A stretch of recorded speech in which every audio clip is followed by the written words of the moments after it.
ఇంకొక పాయింట్ కూడా ఉంది కదా సార్. ఇప్పుడు చాలా సంవత్సరాల నుంచి కూడా విద్యాబోధన దాంట్లో సమస్యలు సరే, మీరు అన్నింటికీ ఇక ఒకటి మీరు ఏంటి జిందా తిలిస్మత్ లాగా సర్వరోగాలకు నివారించేది జిందా తిలిస్మత్ కావచ్చు, కానీ సర్వరోగాలను కలిగించేది రాజకీయాలు అనేది మాత్రం మీరు ఒక మాటలో చెప్పేశారు. ఒక రకంగా చెప్పాలి. ఇది కాకుండా ఇంకేముందో చెప్పండి. చాలానే ఉన్నాయి. బట్ ఒకవేళ ఇంకోటి ఇంగ్లీష్ కాన్వెంట్లు లేకపోతే మరొకటి మీరేవి చెప్పినా సరే వాటిని నియంత్రించవలసింది ఎవరు? అదే మీరా నేనా?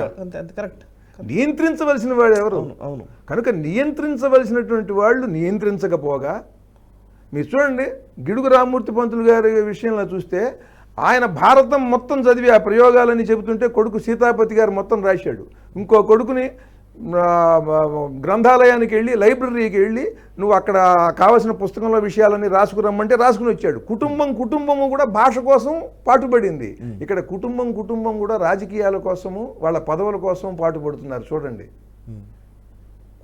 కుటుంబము భాష కోసం నయా పైస రాదు.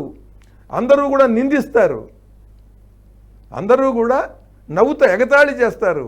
అయినా సరే వాళ్ళ భాష కోసం పాటుపడింది ఆ కుటుంబం. ఇవాళ అందరూ తిట్టుకుంటున్నారు, అందరూ విమర్శిస్తున్నారు, అయినా సరే ఆ కుటుంబం పదవుల కోసం పాకులాడుతున్నది. చూసుకోండి, మీరు భారతదేశంలో ఏ రాష్ట్రంలో ఉన్నా సరే చూసుకోండి, ఇదే జరుగుతున్నది. కనుక ఇటువంటి పరిస్థితుల్లో మీరు ఈ దేశాన్ని 4 వైపుల నుంచి నలుగురు చుట్టుముడితే ఒక దేశభక్తితో స్వాభిమానంతో దాన్ని ఎదుర్కొనేటువంటి ధైర్యం కానీ జ్ఞానం కానీ ఈ యువకులకి కలిగించేలాగా ఈ నాయకులు ఉన్నారా? కొన్ని విద్యా విధానం ఉన్నదా? అది ఎట్లా వస్తుంది? అది విద్యతో వస్తుంది, విద్యతో వస్తుందండి. ఈ విద్యతో కూడా మీకు ఇక్కడ ఒక విషయం చెప్తా. తెలుగులో చదివించకపోతే పిల్లవాడికి ఎంత నష్టం? పిల్లవాడికి నష్టం తెలియాలి కదా ముందు. అవును. వీళ్ళు పేద పిల్లలందరికీ కూడా ఇంగ్లీష్లో చదువులు చెప్పిస్తామని అన్నారు. బండగా తోమేస్తే బట్టి పడతారండి. ఒక 40-50 వాక్యాలు చదివి మాట్లాడేస్తే అది కాదు. అప్పటికప్పుడు మీరు అడిగేదానికి చెప్పాలి వాళ్ళు. అవును. వాళ్ళు ఎప్పుడో ఒక పాఠం చదివించినట్టుగానే చదివించేసి ఆ చదివించిందంతా చెప్పమంటే చెబుతున్నారు వాళ్ళు. వాళ్ళని చూస్తేనే మనకు అర్థమవుతోంది. కొద్దిమంది తెలివిగల విద్యార్థులు ఏదో 100కి 2-3 ఉంటారు, వాళ్ళు ఏమన్నా మాట్లాడగలరేమో కానీ అందరూ మాట్లాడటం అనేది అసాధ్యం. తెలుగులోనే వాళ్ళ పేరు సరిగ్గా రాసుకోలేకపోతున్నారు తెలుగు మాధ్యమంలో చదివి. ఇంగ్లీష్లో వాళ్ళు ఎట్లా మాట్లాడతారు? ఇంగ్లీష్ అది మనం పిచ్చివాళ్ళమా? మనం ఏమన్నా అమాయకులమా? గడియారం చూసి టైం ఎంత అయిందో చెప్పండి రా బాబు అని అంటే 100కి 50 మంది చెప్పలేనటువంటి పరిస్థితుల్లో విద్యా విధానం ఉంటే ఇంగ్లీష్లో గడగడ ఎట్లా మాట్లాడతారు? మీరు అడిగేదానికంతా అదంతా కూడా అబద్ధం అని తెలియట్లా మీకు అక్కడే. మీ పాఠ్య ప్రణాళిక ఎట్లా ఉంది, పాఠ్యాంశాల్లో ఉన్నటువంటి శక్తి సామర్థ్యాలు ఎట్లా ఉన్నాయి, దాంట్లో ఉన్న విద్యలో ఎంత విలువ ఉన్నదో తెలియట్లా. కనుక మీరు చెబుతున్నది అబద్ధం. ఇక్కడ మీకు ఒక పసివాడిని తీసుకెళ్ళి మనం బడిలో చేర్చాం కదా, వాడి మెదడు మీద ఎంత భారం ఉంటుందనేది భాషా నిపుణులు చెప్పినటువంటి విషయం చెప్తా. మీరు నా తర్వాత గారపాటి ఉమామహేశ్వరరావు గారిని, నందివెలుగు ముక్తేశ్వరరావు గారు, అంటే నల్గొండ మొత్తం కూడా పాలనా భాషగా తెలుగులో చేసినటువంటి వాడు ఆయన, మహానుభావుడు. కలెక్టర్గా అద్భుతాలు చేశాడు ఆయన. వాళ్ళని కూడా మీరు ఇంటర్వ్యూ చేయండి. భాషా నిపుణులు చెప్పినటువంటి విషయాలు చెబుతున్నాను నేను. ఒక 4-5 ఏళ్ల పిల్లవాడిని మీరు బడిలోకి చేరిస్తే బడిలో వాళ్ళు ఏదో కథలు చెప్తారు కదా పిల్లలకి ముందుగా. ఆ కథ మనందరికీ తెలిసిన కథ వాళ్ళకి చెప్పాడండి. ఆ పిల్లవాడికి ఉపాధ్యాయుడు చెప్పాడు, ఏమని, ఒరేయ్, ఒక వేసవి కాలం బాగా ఎండ మండిపోతుంది, ఒక కాకికి బాగా దాహం వేసిందిరా, మంచినీళ్ళు తాగాలని చూస్తే ఎక్కడ మంచినీళ్ళు దొరకలేదు, అది బాగా వెతికింది, అటు ఇటు వెతికితే అక్కడ ఒక కొండ కనిపించింది, కొండలో అడుగున నీళ్లు ఉన్నాయి. ఇవేగా మాటలు, చిన్న చిన్న మాటల్లో చెప్పాలి కదా. ఆ నీళ్లు తాగడానికి అదేమో లోపలికి వెళ్ళలేదు, అందుకని అది అటు ఇటు ఆలోచించి దానికి ఒక ఉపాయం తట్టింది. అప్పుడు అక్కడ గొలకరాళ్ళు ఉంటే అవి తీసుకొచ్చి దాంట్లో వేసింది, ముక్కుతో కరిచి నీళ్ళన్నీ పైకి వస్తే తాగి కాకా అంటూ అరిచి ఎగిరిపోయింది. ఇది కథ, మనందరికీ తెలిసిందే. ఈ కథ మనందరికీ తెలుసు కనుక మనమేం స్పందించట్లే. ఇప్పుడు విని పిల్లవాడికి కొత్తగా తెలుస్తుంది కదా కథ. వాడికి కాకి ముక్కుతో రాళ్ళు తీసుకొచ్చి ఈ కుండలో వేయటం అనేది వాడికి విచిత్రమైన విషయం దీంట్లో. అవును. ఈ రాళ్ళు వేసినప్పుడు నీళ్లు పైకి వచ్చాయనేది ఇంకో విచిత్రమైన విషయం. అవునా? అది తాగేసి వెళ్ళిపోయింది. ఇది వీడికి ఒక వికాసాన్ని కలిగిస్తుందండి పిల్లవాడికి. పైగా రాళ్ళు తెచ్చి నీళ్లల్లో వేస్తే అది పైకి నీళ్లు వస్తాయనే సంగతి వాడికి అంతకుముందు తెలిసే ఉంటుంది. ఎందుకంటే ఇంట్లో బిందెలోను బకెట్లోను వాడు ఈ గుండ్రాళ్ళు వేరే చెంబులు అవి బరువైన వస్తువులు వేసినప్పుడు ఆ నీటి అంచు పైకి పెరుగుతూ ఉంటుంది. అది పిల్లవాడు సహజంగానే చూస్తాడండి, సహజంగానే చూస్తాడు. కనుక కాకి నీళ్లలో రాళ్ళు వేసినప్పుడు నీళ్లు పైకి వచ్చాయనేది వాడికి వెంటనే వాడు గ్రహించగలుగుతాడు. ఎందుకంటే ఈ పని వీడు చేసే ఉంటాడు.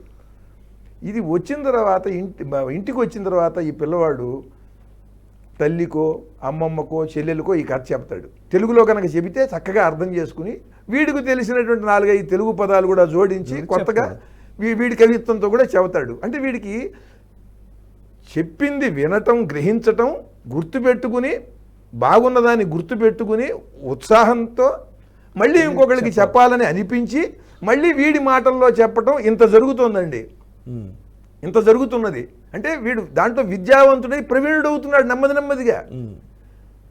ఇప్పుడు వాడికి ఇంగ్లీష్లో చెప్పారనుకోండి, ఇక్కడ మొట్టమొదట అరే బాగా వేసవి కాలం అనాలంటే ఏమనాలండి? Summer, mid summer. దానికి కాకి అంటే ఏమనాలండి? కాకి, క్రో. దానికి బాగా దాహం వేసిందిరా, ఇవన్నీ పదాలుగా అది అటు ఇటు వెతికింది. వెతికితే అక్కడ కొండ కనిపించింది, పాట్. దాని లోపల నీళ్లు ఉన్నాయి, వాటర్. అది ఏం చేయాలో తెలియదు. దానికి ఒక ఉపాయం తట్టింది, అంటే ఒక ఐడియా వచ్చింది. ఇప్పుడు తీసుకొచ్చి ఆ స్టోన్స్ అన్ని దాంట్లో వేసింది. ఇవన్నీ చెప్పాలి కదా. ఇవన్నీ వాడు ఇంగ్లీష్లో చెప్తే వీడికి స్టోన్స్, పాటు, వాటరు, మిడ్ సమ్మర్ ఇవన్నీ తెలియాలే. ఇవన్నీ తెలుస్తాయి వీడికి. ఊరికనే అట్లా కూర్చుంటాడు పిచ్చోడల్లే. చిన్నపిల్లాడు కదా, మాస్టర్ ఆడు కూర్చోబెట్టారు, పిల్లలు తల్లిదండ్రులు తీసుకొచ్చి పంపించారు. వాడు ఆ కథ గ్రహించగలడా? వాడికి ఆ కథను ఎట్టా చెప్తారండి ఆ పిల్లాడికి? ఇంగ్లీష్ మీడియంలోనే బోధన అంటున్నారు కదా, ఈ కథ ఎట్టా చెప్తారు ఆ పిల్లలకి? చెప్పండి ఎవరినన్నా.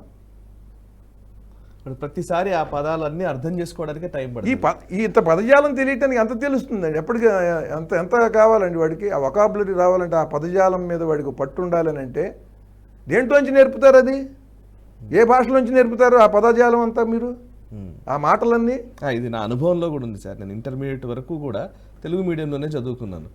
ఇంజనీరింగ్కి నాకు ఇంకా అప్పటికి ఊహ తెలిసి అన్నీ, ఇంకా ఇంజనీరింగ్కి వచ్చేసరికి నాకు తెలిసి కూడా, ఇంజనీరింగ్కి వచ్చిన తర్వాత ఇంగ్లీష్లో చదువుకునే క్రమంలో పదాలు తెలుసుకోవాలంటే ప్రతి పదాన్ని పెట్టుకొని దానికి అర్థం మళ్ళీ తెలుగులో వెతుక్కొని ఇదిదా పడాలి, మనందరం పడుతున్నవాడు. కానీ అది చిన్న పిల్లవాడు చేయడం ఇంకా కష్టం. వాడి లేత మెదడుకి వాడికి ఎంత భారం అండి, చాలా భారం. డ్రాప్ అవుట్స్ అంటున్నారు కదా, బడి మానేసేస్తున్న పిల్లలు బడి మానేస్తున్నారని. అంతర్జాతీయంగా యునెస్కో వాళ్ళు చేసినటువంటి అధ్యయనంలో తేలింది ఏమిటంటే, మాతృభాషలో విద్యాబోధ చెయ్యకపోవటం వల్ల డ్రాప్ అవుట్స్ అవుతున్నాయి. మాతృభాషలో చక్కని బోధనతో మంచి మన ఉపాధ్యాయులు ఎట్లా చెప్పారు, మన తెలుగు మాస్టర్ వీళ్ళందరూ చక్కగా పాటలు పాడు సరదాగా ఉండేది కదా. అలా చెప్పినప్పుడు మనం ముందు పరిగెత్తుకుంటూ వెళ్ళేవాళ్ళం. ఆ తరగతి మానేవాళ్ళం వెళ్ళకపోవడం అనేది లేదు కదా, తక్కువ లేదు కదా. ఈ డ్రాప్ అవుట్స్ అనేది ఎందుకు జరుగుతున్నాయంటే, పైగా మీరు కూడా చూడండి, మీకు లెక్కలు రావనుకోండి, బాగా భయం వేసి ఆ తరగతి మానేయాలనుకుంటారు. మీకు ఏది రాదో దానికి మీరు భయపడి మీరు ఆ తరగతి లేకుండా ఉంటే బాగుండు, ఆ మాస్టర్ రాకుండా ఉంటే బాగుండు అనిపిస్తుంది మనకి. ఎందుకని వాడికి అది తెలియదు. వాడికి అది తెలిసే విధంగా బోధించేటువంటి శక్తి సామర్థ్యాలు మాస్టర్లకు ఉండాలి, ఉపాధ్యాయులకు ఉండాలి. ఆ దాంట్లో అద్భుతంగా చెప్పేటువంటి బోధనాశక్తి వాడికి ఉండాలి. అద్భుతం పాఠ్యాంశంలో ఉండాలి. ఇక్కడ లేకుండా వాడేం చెప్తాడు? పాఠ్యాంశంలో విలువలు ఉండాలి. ఆ విలువల్ని చక్కగా విడమరిచి హత్తుకునేలా చెప్పేటువంటి బోధనాశక్తి ఉన్న ఉపాధ్యాయుడు కావాలి. వాడికి శిక్షణ కావాలి. పాఠ్యాంశాలని నిర్ణయించటంలోనూ ప్రమాణాలు ఉండాలి. ఇవన్నీ విద్యామంత్రికి తెలుసా? ఇవన్నీ అసలు విద్య గురించి ఆలోచిస్తున్నారా? ఏమండి, మీకు ఇంకోటి డెవలప్మెంట్ అంటున్నారు, ఆర్థికాభివృద్ధి అంటున్నారు. ఆర్థికాభివృద్ధి అంతా ఇంగ్లీష్తో అవుతుందా? ఆర్థికాభివృద్ధి అవుతుందా? ఎవరినన్నా సరే చర్చకి రమ్మనండి, ఎవరినన్నా నేను చదివిన 4 పుస్తకాలతో నేను కూర్చుంటాను, లేదా అసలు పుస్తకాలు రాసిన వాళ్ళనే తీసుకొచ్చి కూర్చోబెడతాను. నాకు కూడా ఇబ్బంది ఉండదు, అవి నేను కూడా చూస్తా. మీరే చర్చ చేయండి. ఏ మంత్రి వస్తాడో రమ్మనండి, వాళ్ళకి సలహా ఇచ్చిన ఏ ఐఏఎస్ అధికారి వస్తాడో రమ్మనండి. భాషా నిపుణులు, భాషా శాస్త్రవేత్తలు ఉన్నారు, అధ్యాపక రంగంలో నిష్ణాతులైనటువంటి వాళ్ళు ఉన్నారు. వాళ్ళు 4 వస్తారు. మీరు ఒక 40 మంది రండి ఐఏఎస్లు, ఒక 40 మంది శాసనసభ్యులు రండి, మీరే కూర్చుని మీరు ఇంటర్వ్యూ చేయండి. ఆర్థికాభివృద్ధి ఇంగ్లీష్ భాషతో ఉంటుందా, మా తెలుగు భాషతో ఉంటుందా? ఇవాళ భారతదేశంలో 85% మాతృభాష వల్లే ఆర్థికాభివృద్ధి జరుగుతోంది. ఈ ఐటీ కంపెనీలు, వేరే వేరే కంపెనీలు, ఇంగ్లీష్తో జరిగేటువంటి లావాదేవీలన్నీ కూడా 15% వచ్చాయి దీని మీద ఆదాయం అని నిపుణులు రాసినటువంటి పుస్తకాల్లో ఉన్నాయి. వాళ్ళని కూర్చోబెడతాను, తీసుకొచ్చి కూర్చోబెడతాను. మీరు అడగండి, గారపాటి ఉమామేశ్వరరావు గారిని అడగండి, గొప్ప భాష ఇంటర్వ్యూ చేస్తాను సార్, చేయండి. అందులో ముక్తేశ్వరరావు గారిని చేయండి, కలెక్టర్గా చేసిన ఆయన. ఇప్పుడు మీకు ఈ దారెంబడి వెడుతుంటే చిన్న చిన్న పళ్ళ కొట్ల వాళ్ళు చిన్న చిన్న బళ్ళ మీద సొరకాయలు, దోసకాయలు, పచ్చిమిరకాయలు పెట్టి, నిమ్మకాయలు పెట్టుకుని అమ్ముకుంటుంటారు. వాళ్ళందరూ ఇంగ్లీష్లో మాట్లాడుతున్నారా? వాళ్ళకి డబ్బులు వేయమంటే 150 రూపాయలు వేయాలి, 70 రూపాయలు వేయాలి, ఏదో 20 రూపాయలు వేయాలి. ఏది చూపిస్తున్నాడు వాడు? క్యూఆర్ కోడ్ చూపిస్తున్నాడు. చూపిస్తే మీరు పేటీఎం, గూగుల్ పేనో చేస్తున్నారు. 20 రూపాయలు వచ్చింది అని చెబుతోంది. వాడికి విన్నాడు, అర్థమైపోయింది, చాలు. వాడికి అంతకన్నా అది ఎక్కర్లా ఇంగ్లీషు. వాడు తెలుగులోనే మాట్లాడుతున్నాడుగా. సొరకాయలు ఎంతయ్యా అని అంటే, బీరకాయలు ఎంతయ్యా అని మీరు ఇంగ్లీష్లో అడుగుతున్నారా? వాడు తెలుగులో చెబుతున్నాడు. ఇట్లా ఏ ప్రాంతంలో అయినా సరే, ఏ వస్తువునైనా సరే, ఈ చిన్న చిన్న వర్తకులు వీళ్ళు అమ్మకాల వల్ల మాతృభాషల్లో ఈ జరగటం వలన ఈ వ్యాపారాలు 85% ఆదాయం వస్తున్నది. కానీ ఇప్పుడు తెలుగు అనేది, ఇప్పుడు తెలుగు మాట్లాడడం ఒక లెక్క, ఇంగ్లీష్ మాట్లాడడం రాకపోతే చాలా కష్టము అనే ఒక ఫాల్స్ ప్రెస్టేజ్ కూడా ఉంది కదా. అవసరం లేకుండా కూడా ఇంగ్లీష్లో మాట్లాడుతున్నారు. ఇప్పుడు మాల్స్కి వెళ్ళినా, ఎక్కడికన్నా షాపింగ్, ఇంతకు ముందు నేను ఎప్పుడు అంటుంటాను సార్, క్షమించండి, ఇప్పుడు సెప్టెంబర్ 17 వస్తుంది. ఇప్పుడు తెలుగు ఈ సెప్టెంబర్ 17 తెలంగాణ విమోచన వస్తుంది. నేను ఒక విమోచన దినోత్సవంలో అన్నమాట. మీరు నాకు ఇంకా క్లియర్గా ఎక్స్ప్లెయిన్ చేయండి దీని గురించి. హైదరాబాద్లో నేను మొట్టమొదటి హైదరాబాద్కి వచ్చిన కొత్తల్లో ఇక్కడ హిందీ, ఉర్దూ ఈ భాష మాత్రమే ఉండేది 2000 వరకు కూడా ఆల్మోస్ట్. తర్వాత కొంత తెలుగు పెరిగింది. తెలుగు మాట్లాడడం అనేది ఇంతకుముందు అసలు లేకుండేది. ఆ బస్సులో ఎక్కినా కూడా పాస్ పాస్ బతాయి అనేవాడు, అందరూ ఎక్కడ చూసినా కూడా. తెలుగు రావడం వల్లనే అంతో ఇంతో ఈ మిగతా ఆంధ్రప్రదేశ్కి నుంచి వచ్చిన ఈ ఐటీ ఇండస్ట్రీ రావడమో, లేకపోతే చాలామంది ఇక్కడ వచ్చి పని చేస్తున్న వాళ్ళు పెరగడమో, ఇంకోటో జరిగింది. కానీ నా క్వశ్చన్ ఏంటంటే, ఈ మధ్య కాలంలో షాపింగ్ కాంప్లెక్స్కి వెళ్ళినా, లేదా ఒక షాపింగ్ చేయాలనుకున్న ఒక దగ్గరికి వెళ్ళి మాట్లాడుకున్నా, వచ్చి రాని ఇంగ్లీష్లో అయినా సరే నువ్వు ఇంగ్లీష్లో మాట్లాడితేనే నీకు గౌరవం అనే భావన ఎందుకు వచ్చిందంటారు అసలు? వీళ్ళు తీసుకురావటం వల్ల, అంటే ప్రజల్లో కూడా అది ఎందుకు పెరిగింది? ప్రజల్లో అదొక ఆత్మన్యూనత ఎందుకు అయిపోయింది తెలుగు అనేది? మీకు అలా ఆత్మన్యూనత భావానికి లోను చేసేలాగా తగ్గించేశారు. అందుకనేగా వాళ్ళు, మీ పిల్లలేమో ఇంగ్లీష్ మీడియంలో చదవాలి, మా పిల్లలేమో తెలుగు మీడియంలో చదవాలని పేదల ఆ వర్గాల వాళ్ళందరూ కూడా నిలదీస్తున్నారు. నిజానికి మిమ్మల్ని నన్ను వాళ్ళు ప్రశ్నిస్తున్నది ఏంటి? లేకపోతే భాషావేత్తల్ని కానీ, తెలుగు కావాలనే వాళ్ళని, మీ పిల్లలేమో ఇంగ్లీష్ మీడియంలో చదువుకోవాలి, మా పిల్లలేమో తెలుగులో చదివి వెనకబడాలి అని అంటున్నారు. వాళ్ళు అనేది నిజమే కదా, వాళ్ళకి తెలిసింది అది. ఆ తెలిసిన దాంట్లో వీళ్ళు రెచ్చగొట్టి చేస్తున్నారు, అసలు మూలం ఏమిటి తెలియకుండా. అటువంటి పరిస్థితిని తీసుకొచ్చింది ఎవరు? ఆత్మన్యూనత, ఇది నా తెలుగు అనేటువంటి భావం కలిగించాల్సినటువంటి బాధ్యత ఎవరిదండి? మీకు చెప్తాను. ఇవాళ మన రాజకీయ నాయకులు, ఏ ప్రభుత్వం వారన్నా సరే, ఎక్కడికి వెళుతున్నారు టెక్నాలజీ కోసం? జపాన్, చైనా, తైవాన్, ఉత్తర కొరియా, జర్మనీ, సహజంగా ఈ 5 సింగపూరు, ఈ 6 దేశాలు పెడుతున్నారు కదా. ఎవరన్నా సరే వీళ్ళు వాళ్ళ మాతృభాషల్లో నేర్పుతున్నారా విద్య, లేకపోతే వేరే ఇంగ్లీష్లో నేర్పుతున్నారా? మాతృభాష. తైవాను వాళ్ళ మాతృభాష, జపనీస్ వాళ్ళ మాతృభాష, చైనా వాడు చైనాలో, జర్మనీ వాడు జర్మనీలో. మరి అక్కడికి వెళ్ళి ఆ టెక్నాలజీ కావాలని వస్తున్నారు. ఆ టెక్నాలజీ ఎట్లా వచ్చింది? వాళ్ళ మాతృభాషలతో వచ్చింది. వాళ్ళ టెక్నాలజీ ఇక్కడికి తీసుకొస్తున్నారు తప్ప వాళ్ళలాగా మాతృభాష విద్యా విధానాన్ని ఎందుకు తీసుకురావట్లా? వాళ్ళలాగా మాతృభాషా విద్యా విధానాన్ని తీసుకొచ్చి ఈ జాతి ఈ సంస్కృతి గొప్పదనాన్ని వాళ్ళకి చెప్పి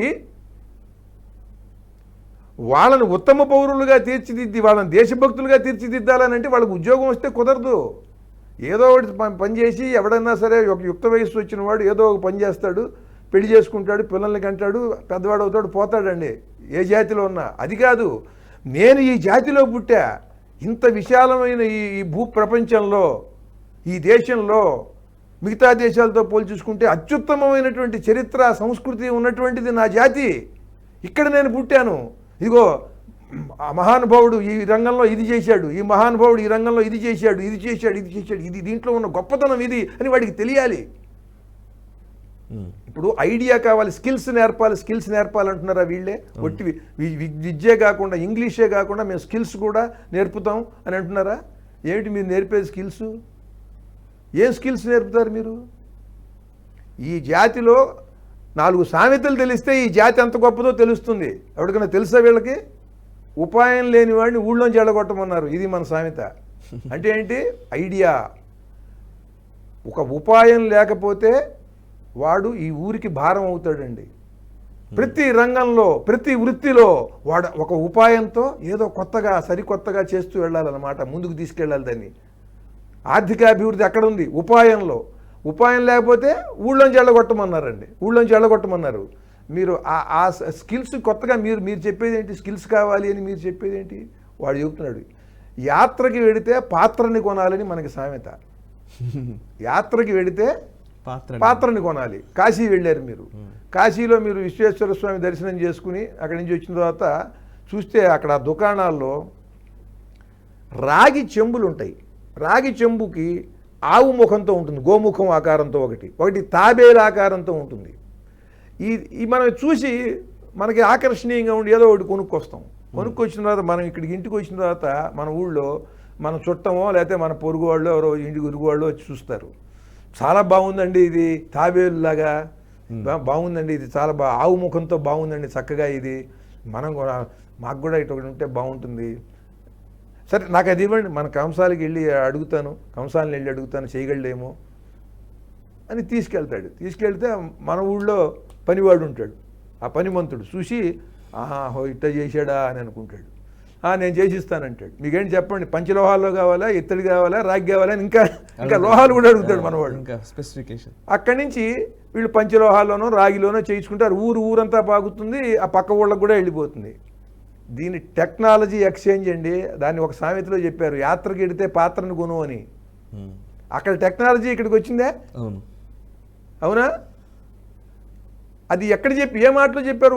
ఒక సామెతలో చెప్పారు. అది ఎక్కడికి వెళ్ళినా సరే అక్కడ ఉన్న విశేషం ఏదో ఒకటి చిన్నది ఏదో వస్తువు కొనుక్కొస్తారు. ఆ కొనుక్కొచ్చింది ఇక్కడ వాళ్ళు చూసి దాన్ని అలవరుచుకుంటారు. ఇది ఈ జాతిలో అంత అద్భుతమైనటువంటి నైపుణ్యాలు, ఆ విజ్ఞానాన్ని సంగ్రహించి దాన్ని పెంపొందించుకునేటువంటి లక్షణాలు ఉన్నది ఈ జాతి. అదే ఎవరు చెబుతున్నారు? అది పాఠ్యాంశాలు చెప్పాలే, సామెతలు చెబుతున్నాయండి. అందరూ మాట్లాడుకునే 4 సామెతల్లోనే ఇంత విజ్ఞానం ఉన్నది. ఆ సామెతలు పోయినాయి, గొప్ప గొప్ప పద్యాలు పోయినాయి. ఆర్కిమెడీస్ సూత్రం మీకు చిన్నప్పుడు చదువుకుని ఉంటారు కదా, వాడు యురేకా అని అరుస్తూ వెళ్ళాడు. అవును, ఒకడు అంటే నీళ్లల్లో గనక ఒక బరువుగా ఉన్న వస్తువు గనక వెళ్ళినట్టయితే అది దాని ద్రవ్యరాశిని కోల్పోతుంది అని, దాని బరువుని కోల్పోతుంది అని వాడు నీళ్లలో ఉండి వాడు తెలుసుకున్నాడు, అరుచుకుంటూ వెళ్ళాడు. ఇదే కదా మన సూత్రం. అది దీన్ని కాసుల పురుషోత్తముడు అనే కవి ఆంధ్రనాయక శతకంలో రాశాడండి ఈ పద్యం. సుమారుగా ఒక 160-170 సంవత్సరాల కిందట ఆయన రాశాడు. అది ఎట్లా రాశాడంటే, ఓ మహావిష్ణు, నువ్వు కూర్మావతారం ఎత్తి తాబేలయ్యి మందరగిరి ఉంది కదా, ఆ మందర పర్వతం ఇలా నీళ్లలో పడిపోతుంటే దాన్ని పైకి లేపావు, గొప్పవాడు అని అంటున్నారు. చాలేవయ్యా, నీళ్లలో ఎంత బరువు అయినా సరే తేలిగ్గా ఉంటుంది కదా, దాన్ని లేపడం గొప్ప ఏంటన్నాడు. నీళ్లల్లో పర్వతమైనా సరే తేలిగ్గా ఉంటుంది, ఒక వస్తువు చెప్పారు బరువు ఉండదు అనేది తెలిసిందిగా కాసుల పురుషోత్తమ కవికి. నిందాస్తుతిలో అన్నాడు కదండి, అదే భావం కదా. ఒక వస్తువు తన బరువుని కోల్పోతుంది, బరువు ఉండదు నీళ్లల్లో అనేది చెప్పాడా? దానికి అతను వైజ్ఞానికంగా చెప్పాడు. అతను ఇతను కవితాభరితంగా చెప్పాడు. జ్ఞానం విషయంలో తక్కువేం లేదు, పరిశీలన విషయంలో తక్కువేం లేదు. అది నేను చెప్పేది. పరిశీలన ఇక్కడ మనిషి ఏం తక్కువవాడు కాదు. అది నేను చెబుతున్నా. ఇటువంటి విషయాలన్నీ కూడా పిల్లలకి తెలియాలి అని అంటే భాష వల్ల, తెలుగు భాష వల్ల, పద్యాలు చదవడము వీటి వల్ల ఈవెన్ మెమరీ కూడా పెరుగుతుంది అని అంటూ ఉంటారు కదా సార్, ఎట్లా దాన్ని ఏమైనా చెప్పగలుగుతారు? బాగాను ఇవాళ 10వ తరగతిలో ఎప్పుడో చదువుకున్నటువంటి పద్యాలు ఒక 24 ఉండేవి మాకు చిన్నప్పుడు. మీరు చెప్తారు, ఇప్పుడు కూడా నేను చెప్తా. అంటే అవి అలా గుర్తుండిపోయినాయి. మొన్న అప్పుడు 10వ తరగతి చదువుకున్న వాళ్ళందరం కూడా 74లో, ఇప్పుడు 24 కదా, 50 ఏళ్ళు అయిందని మేమందరం కూడా కలిసాం. ఇప్పుడు ఉన్నవాళ్ళం కలిసి ఒక సభ పెట్టుకున్నాం, ఒక సమావేశం అయ్యాం. అప్పుడు అందరూ తలో పద్యం వాళ్ళకి గుర్తుంది చెప్పారు. అంటే పద్యంలో చాలా పరమాద్భుతమైనటువంటి సంగీతం ఉన్నది, లయ ఉన్నది, సంగీతం ఉన్నది. అలాగే చక్కని భాష, ఆ భాషని ఉచ్చరించేటువంటి స్థితిని ఆ ఛందస్సే ఇస్తుంది మనకి. అది ఎలా ఉచ్చరించాలి అనేది ఛందస్సు చెబుతుంది మనకి, దాని నడక, ఆ గమనం అంతా కూడా. దీంట్లో ఒక ఆనందం కలుగుతుంది. దాంట్లో అది చదివినప్పుడు ఒక ఆనందం కలుగుతుంది. ఏ భాషలో అన్నది ఉంటుంది, అది మన భాషలో ఇంకా మరింతగా ఉంటుంది. అది మన అనుభూతిలోకి వస్తుంది, మన అనుభూతిలోకి వస్తుంది.